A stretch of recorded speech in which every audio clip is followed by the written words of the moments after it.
Okay, this is the inside of my Tama Superstar Hyperdrive Duo's kick drum. And the reason why I'm just filming the inside of the shell, just wanted to talk about marketing hype with a lot of drum manufacturers.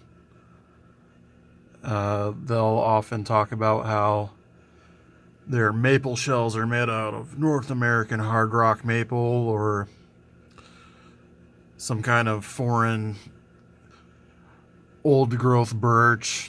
Also, recently with Tama now, Tama's on board with this marketing about wood. Bubinga,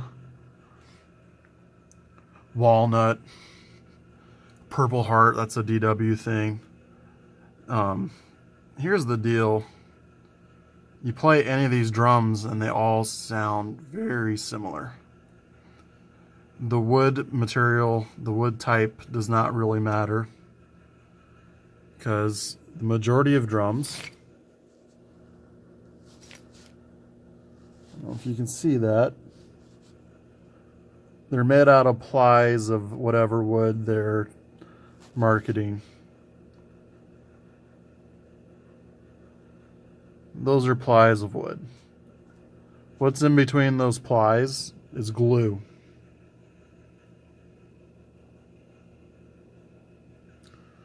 And if you think about it, the part that actually has the most effect on the sound of the drum is the part that you hit, the drum head. I'm putting new heads on this drum set tomorrow when they come from FedEx. I'm putting all new Aquarian heads on the kit. And I know for a fact that that's going to change the sound of this drum radically. Any drummer that's been playing for any number of years knows that that's the main thing that affects the sound of the drum, not the freaking type of wood.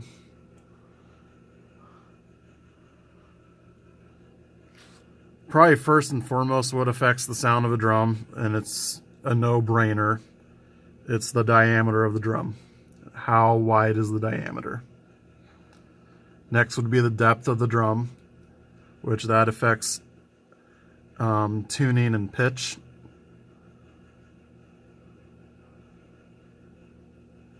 You get more of a tuning range with a deeper drum, but with a more shallow drum it can be louder, punchier, but you lose some of the tuning range and it doesn't get as low. It doesn't get to the low end of the tuning range of that diameter of that type of drum. But then after depth and diameter, it's the type of head you put on, whether it be a single ply head, double ply head, a head with oil in it, a head with coating on it. All of that is what really affects the sound of the drum. Here's the kicker about all those expensive drums. They don't ever ship with cheap stock heads, so they sound good from the get-go. You put cheap stock heads on those drums, that wood is not going to change how crappy those cheap stock heads sound. So these cheap stock heads that came with this Tama kit, you slap these cheap stock heads on a DW or a Craviato or a Dunnett, it's going to sound like crap.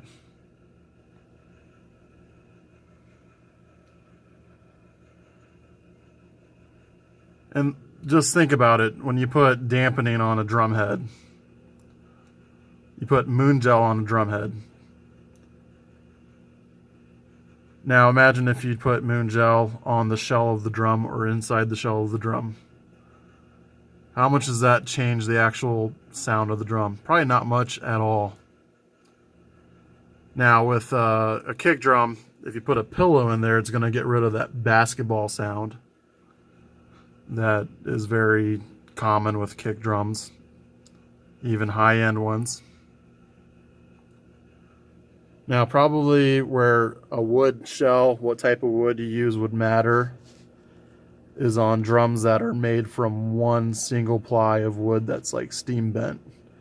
So like a Noble and Cooley or or a Craviotto for that matter. They have steam bent shells. With those types of drums, though, you're not going to hear that much difference in a live mix playing with a band with amplification. It's not going to sound all that different in a live setting. Where that would matter, and this is where these super expensive drum sets end up is in a studio.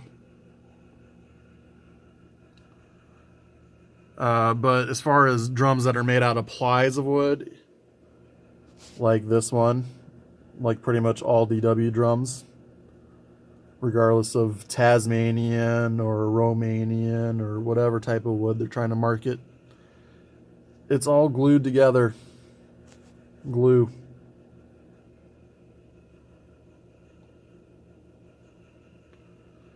How much of the sound of that tone of that wood's going to escape the drum through all the glue? And on this drum in particular, the lacquer that's on top of it.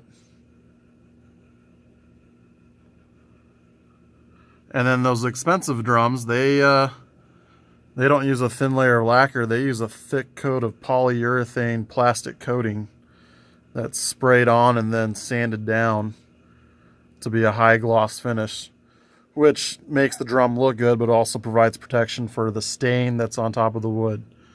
So all that marketing about expensive types of wood, exotic woods, a lot of the weight of that drum shell is glue, polyurethane coating, or a wrap if it's got a wrap on it, which is then glued onto the drum shell itself. One thing that can affect the sound is not the type of wood, but how thick the shell is. So this has a thin shell, which I do have misgivings about because I'm worried about it ever going out of round. But with a thinner shell, there's more air that can travel between the batter head and the resonant head. And that's been described to have a more punchy sound. But you also get more overtones. With a thicker shell, the sound is more focused. It's louder because there's less vibration in the shell, and it compresses the air more between the batter and resonant head. So they do end up being louder if they have a thicker shell. But again, the type of wood really doesn't matter. Think about Led Zeppelin. How many of those songs were recorded with acrylic drums? How many people would actually know that those were acrylic drums? And acrylic, by the way, is just another type of plastic. They just don't call them plastic drums because obviously that wouldn't sell. That's my rant.